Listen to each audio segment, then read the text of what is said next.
Now we will discuss about Maxwell second law of thermodynamics.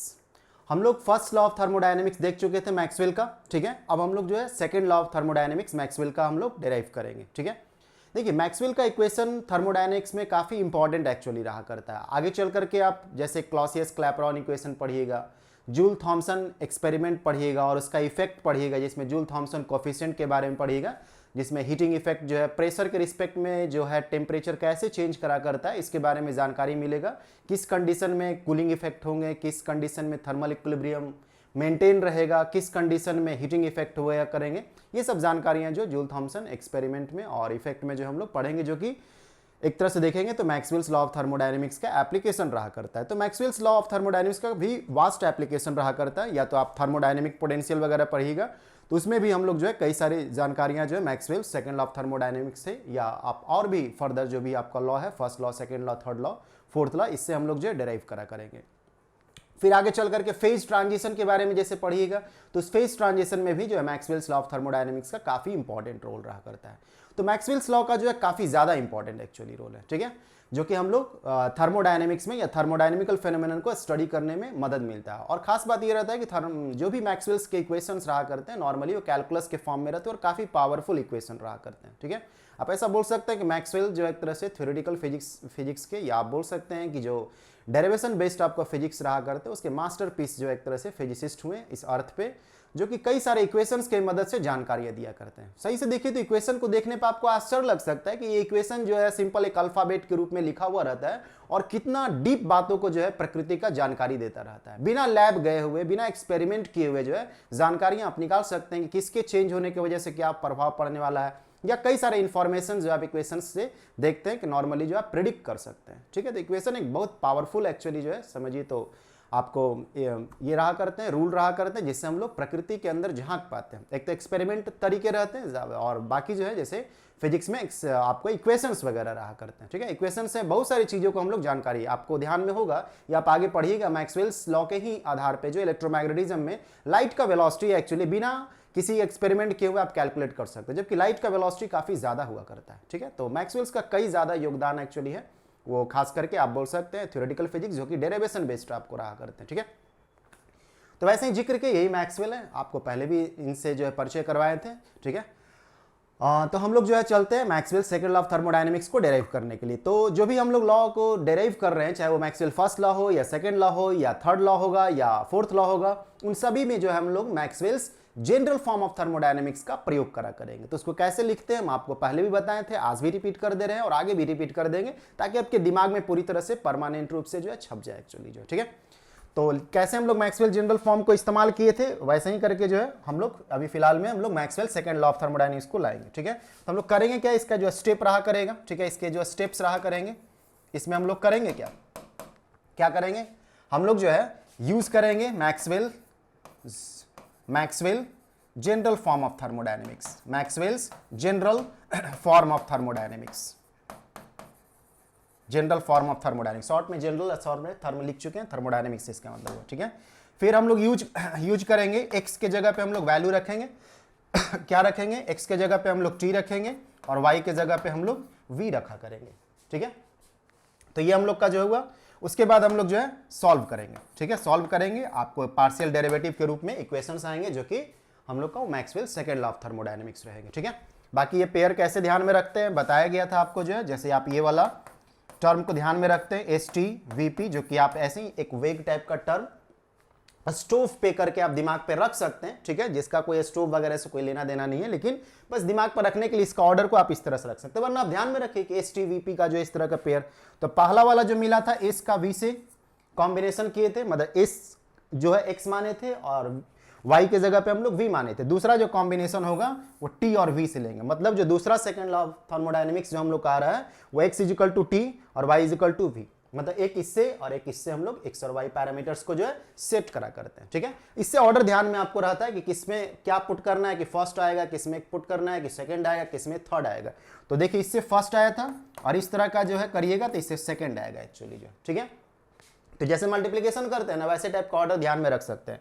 फिर जब हम लोग इसका इसके साथ करेंगे तो थर्ड आएगा, और इसका इसके साथ टी का पी के साथ जब करेंगे तो फोर्थ आएगा, जो कि हम लोग आने वाले समय में करेंगे। तो ये वाला जो सेट है आपको ध्यान में रहना चाहिए, ताकि आप उसका ऑर्डर जनरेट कर पाए कि फर्स्ट किससे जनरेट होता है, सेकंड किससे जनरेट होता है, थर्ड किससे और फोर्थ किससे जनरेट होता है। ठीक है, तो आगे बढ़े, तो साथ में नोट भी करते रहते हैं। ठीक है, ताकि आपको जो है एक नोट तैयार हो जाए, ताकि आप रिवीजन कर पाए एक्चुअली जो। ठीक है, तो अब हम लोग आते हैं मैक्सवेल सेकंड लॉ। तो फ्रॉम, हम लोग मालूम है कि पहले जनरल फॉर्म इस्तेमाल करेंगे, फ्रॉम मैक्सवेल्स जनरल फॉर्म जो कि हम लोग डेराइव कर चुके हैं पहले, जनरल फॉर्म ऑफ थर्मोडायनेमिक्स। तो आपको रिजल्ट तो कम से कम ध्यान में रहना ही चाहिए। डेरिवेशन ध्यान में रहता है तो और भी अच्छी बात है, वरना रिजल्ट तो ध्यान में रहना चाहिए, तभी आप जो है फर्दर जो चारों लॉ है आप उसको ला सकते हैं। ठीक है, एग्जाम में कोई जरूरत नहीं रहता है कि आप मैक्सवेल जनरल फॉर्म को प्रूफ करिए और उसके बाद इसको लाइए, आप यूज करिए मैक्सवेल जनरल फॉर्म को जो है। ठीक है, और जो कॉम्बिनेशन है एक्स वाई का उसको सही रूप से जो इसमें पुट करिए एक्चुअली। क्लियर है ना? तो हम लोग आते हैं, तो मैक्सवेल जनरल फॉर्म बोले थे कैसे लिखना है, वही ऑर्डर एस वाला। ठीक है, और ये टी वाला, एस फिर टी फिर माइनस ये वी और ये पी। ठीक है, इस तरह से करके आप लिख लेते हैं कॉपी में, क्योंकि डेराइव करना होगा तो। और इसके बाद फिर वही वाला ऑर्डर लिख लीजिए, एस और ये आपका टी और ये माइनस वी और ये आपका जो है पी। ये ऑर्डर ध्यान में रहेगा तो कई सारा काम इससे हो जाएगा। एस टी वी पी वाला जो ऑर्डर है वो बहुत जरूरी एक्चुअली ऑर्डर है। फिर x के रिस्पेक्ट में y, मतलब x y बोल रहे थे, x y y x मतलब x y के रिस्पेक्ट में, इसको भी x y के रिस्पेक्ट में, मतलब डो x बाई इसको do y do x do y, इसी को पढ़ रहे थे x y करके, जो ध्यान में रखने के लिए एक्चुअली जो है। ठीक है, और इसमें जो है yx और yx। ठीक है, yx yx, तो ये आपका जो इक्वेशन लिखा गया, ये Maxwell's general form of thermodynamics से। ज्यादा अच्छा इंफॉर्मेशन देने के लिए क्या कर सकते हैं आप, यहाँ पे जो है कॉन्स्टेंसी का जानकारी दे सकते हैं कि x के रिस्पेक्ट में जब काम कर रहे थे तो y कांस्टेंट था। ठीक है, y के रिस्पेक्ट में जब काम कर रहे हैं तो x कांस्टेंट है। ठीक है, x के जब रिस्पेक्ट में तो y कांस्टेंट, y के रिस्पेक्ट में तो x, तो आप यहाँ y तो x तो ये x तो y। ठीक है, यहाँ पे x और यहाँ पे y।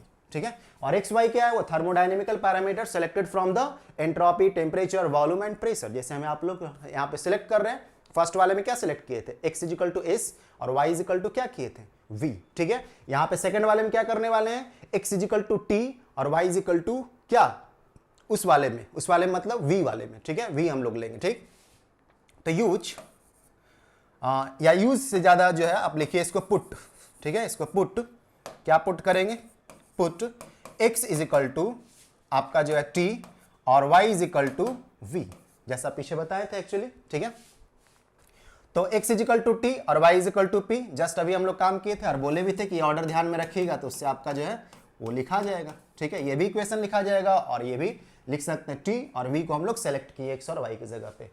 क्लियर है ना? ठीक है, कमेंट में भी आप जानकारी देते रहते हैं। ठीक है, और ऐसे भी आप फीडबैक देते रहते हैं, ताकि जो है जानकारी मिले कि हाँ आप अच्छा से ध्यान से देख भी रहे थे, समझे हैं। किसी तरह का कोई डाउट रहता है तब बेहिचक पूछ सकते हैं, वरना ऐसे अच्छा से देखते रहिएगा तो आपको डाउट नहीं आएगा। जो डाउट हो सकता है हम पहले ही उसको जो है बोल दिया करते हैं। ठीक है, फिर भी आ सकते हैं डाउट, और अच्छी बात है, यदि आते हैं तो आप उसको पूछ सकते हैं, वरना ऐसे देखिए तो जो स्टेप्स रहते हैं उसमें किसी तरह का डाउट आपको नहीं आएगा। ठीक है, तो ये आपका x is equal to t, y is equal to v, तो आप क्या करेंगे, बताए थे पिछले वाले में भी, खुद का खुद के साथ डेरिवेशन 1।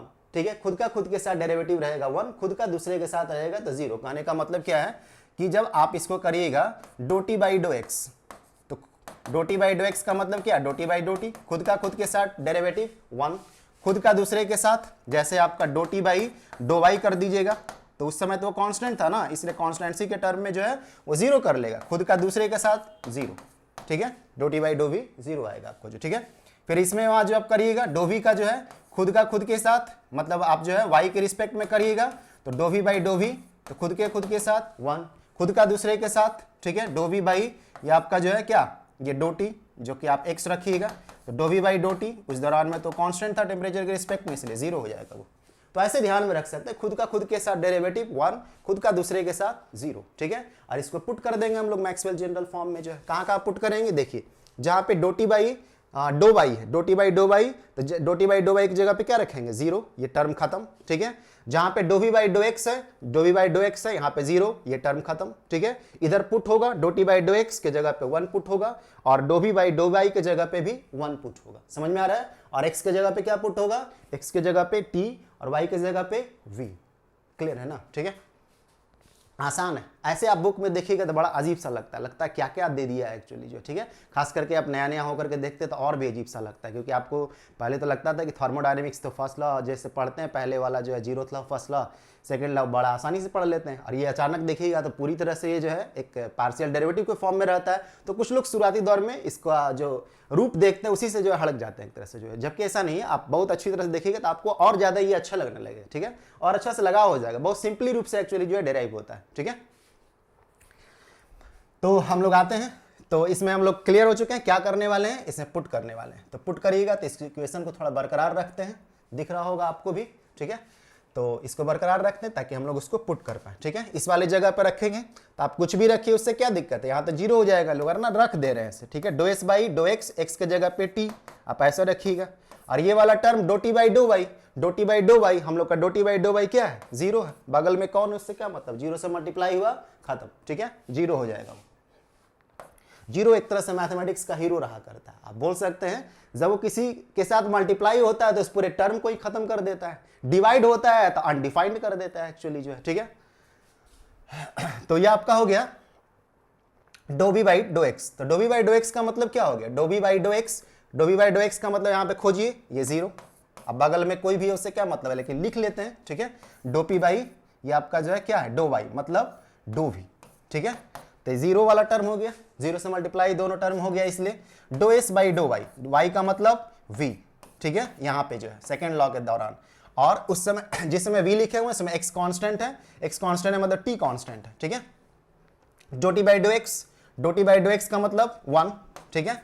और ये minus do b by dough by, do b by dough by का मतलब क्या है, do b by dough by का मतलब हम लोग यहाँ पे क्या लिए हुए हैं, जस्ट दिख रहा है do b by dough by 1, ठीक है। और फिर do p by dough x, do p by dough x, x का मतलब क्या, एक्स का मतलब टी, टेम्परेचर।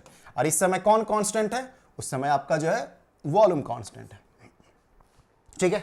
सिंपल है ना, समझ में आया ना कैसे पुट किए हैं, ठीक है। सही से देखिएगा, सब क्लियर है एक्चुअली। फर्स्ट लॉ में हम लोग रख दिए, इसलिए फर्स्ट लॉ आपके ध्यान में रहना चाहिए। यदि फर्स्ट लॉ आपके ध्यान में नहीं रहेगा तो नहीं लिख पाएगा, ठीक है। और ये डेरिवेटिव भी आपको करने आना चाहिए, बार करने आता है तो फिर बहुत सिंपल हो जाता है एक्चुअली जो है, ठीक है। अब हम लोग क्या करने वाले हैं, इसका तो जीरो, ये काम खत्म हुआ, इसका जो है ये जीरो, ठीक है। और ये भी minus zero, zero minus zero गया, आपको जो है बचा क्या, ये do s by do v at constant t, और कौन बचा, minus do p by dough t at constant v, यही ना बचा, ठीक है।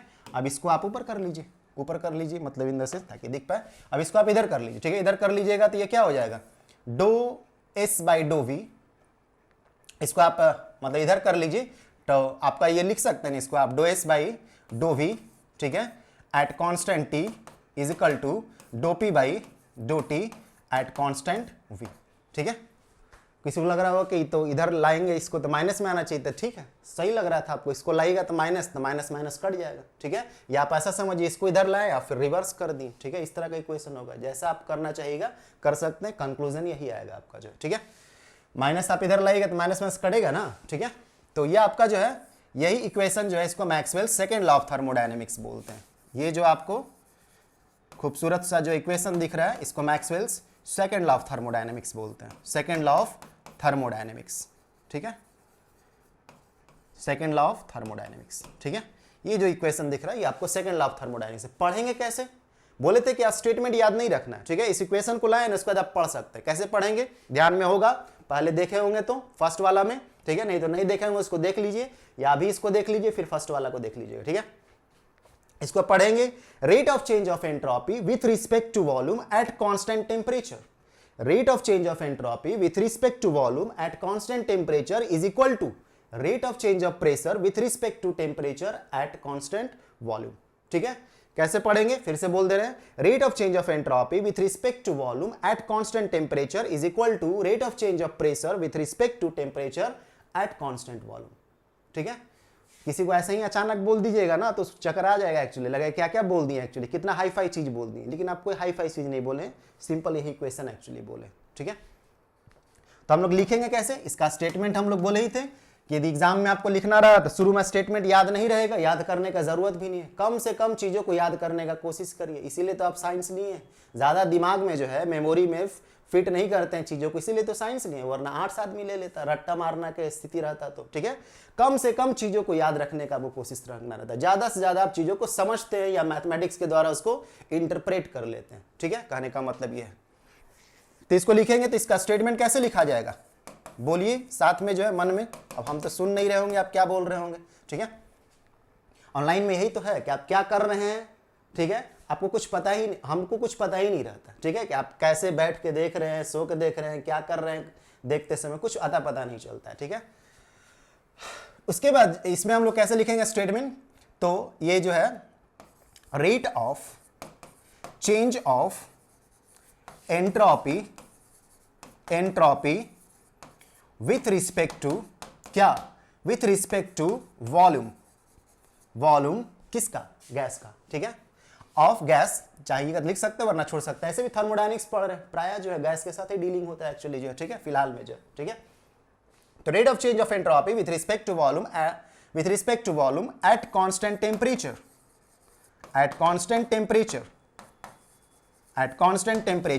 ठीक है, is equal to what, rate of change of, बहुत अच्छा लग रहा होगा आपको चीजों को, कितना आसानी से आप डेफिनेशन भी लिख रहे हैं एक्चुअली, ठीक है। Rate of change of pressure with respect to temperature. अब हम इतना मेहनत करके आपको देते हैं, कम से कम आप कमेंट वगैरह जो है तो करते ही करते हैं, ठीक है, कम से कम आप जानकारी तो एज ए फीडबैक देते हैं, ठीक है, और अच्छा लगता है तो कुछ लोगों में शेयर करिए, ठीक है, उन लोगों का भी काम में एक्चुअली आ जाएगा, फिर हमको भी लगेगा कि चलो जो मेहनत हो रहा है ज़्यादा से ज़्यादा लोगों में डिस्ट्रीब्यूट एक्चुअली हो रहा है, ठीक है। तो with respect to temperature at constant volume, ठीक है। तो ये डेफिनेशन आपको स्टेटमेंट याद रखने का भी जरूरत नहीं है, ठीक है, इसको आप लिखिएगा, आराम से आप उसके स्टेटमेंट को जो है लिख सकते हैं। यदि एग्जाम में आप चाहते हैं तो शुरू में ही पन्ने में आप थोड़ा सा जगह खाली रख दीजिए, आपको मालूम है कि आपको स्टेटमेंट लिखने का जरूरत पड़ेगा, यदि शुरू में लिखना चाह रहे हैं तो खाली रहने दीजिए, पहले आप डेराइव कर लीजिए अच्छा से जो है, ठीक है, और उसके बाद जो रिजल्ट आया है उसको देखते हुए जो है आप ऊपर स्टेटमेंट जो है चाहिएगा तो भर सकते हैं। होता है ना एक आदत कि पहले स्टेटमेंट लिखे फिर डेराइव करें, तो आप शुरू का जो है कुछ लाइन जो है 4-5 लाइन जो है छोड़ दीजिए, क्योंकि आपको मालूम है कि स्टेटमेंट लिखते समय 4-5 लाइन लग सकता है, साफ सुथरा ढंग से लिखिएगा, बीच में गैप छोड़िएगा तब, ठीक है, और उसके बाद आप डेराइव कर लीजिए, पहले डेराइव करने के बाद स्टेटमेंट लिख सकते हैं, ठीक है, जैसा आपका मर्जी हो वैसे कर सकते हैं, ठीक है। मेन मकसद था डेरिवेशन को समझना अच्छी तरह से, स्टेप बाय स्टेप, चीजें जो जटिल था बहुत सिंप्लीफाइड ढंग से जो एक्चुअली जो है समझ चुके हैं, ठीक है। तो यही आपका था Maxwell second law of thermodynamics, जो कि कई जगह पे काम आते हैं, क्लॉसियस क्लैपेरॉन वगैरह इक्वेशन पढ़िएगा, जूल थॉमसन इफेक्ट वगैरह पढ़िएगा, तो कई जगह पे एक्चुअली ये काम आते हैं। पूरे ऐसा नहीं बोल रहे हैं सिर्फ सेकंड लॉ ही, जो चारों सेट एक्चुअली है ना वो कई जगह पे काम आते हैं, कई सारे थर्मोडायनेमिकल प्रोसेस को समझने के लिए या कई सारे थर्मोडायनेमिकल प्रोसेस का एक्सप्रेशन या डिस्क्रिप्शन करने के लिए आपको इसका जरूरत पड़ता है, ठीक है। तो आगे हम लोग एप्लीकेशन जब पढ़ेंगे तो देखेंगे, ठीक है, अभी तो फिलहाल हम लोग डेरिवेशन देख रहे थे, ठीक है। तो अच्छी तरह से इसको आप एंजॉय भी करते रहिए, इसको जो है चीज़ों को अच्छी तरह से इसको रिवाइज भी करते रहिए एक्चुअली जो है, ठीक है, और फिजिक्स को जो है अच्छी तरह से समझते रहिए, ठीक है। ऐसा नहीं कि रटाफिकेशन वाला टाइप का काम करते हैं, रटने के टाइप का काम करते हैं, ऐसा कुछ भी नहीं रहना चाहिए, चीज़ों को आप समझते हैं, समझिएगा तो जो जटिल भी डेरिवेशन वगैरह वो भी आपको अच्छा लगने लगेगा, समझ में भी आने लगेगा और अच्छा लगने लगेगा। ऐसे भी जो चीज़ें समझ में आता है वो चीज़ें अच्छा लगने ही लगता है, ठीक है। ऐसे ही दिमाग में आप कूड़े के टाइप में भरना स्टार्ट करिएगा तब आपका दिमाग जो है नॉर्मली नहीं एक्सेप्ट करना चाहेगा, खास करके तब जब आप साइंस बैकग्राउंड से, आपका माइंड ट्रेंड हो चुका है ना उसी तरह का, आपका दिमाग का जो टेस्ट है वो कुछ उसी तरह का होगा कि चीज़ों को समझना चाहता है एक्चुअली जो, ठीक है। तो यही रहने दे रहे, नेक्स्ट में हम लोग मिलेंगे थर्ड लॉ के साथ और फोर्थ लॉ के साथ, ठीक है।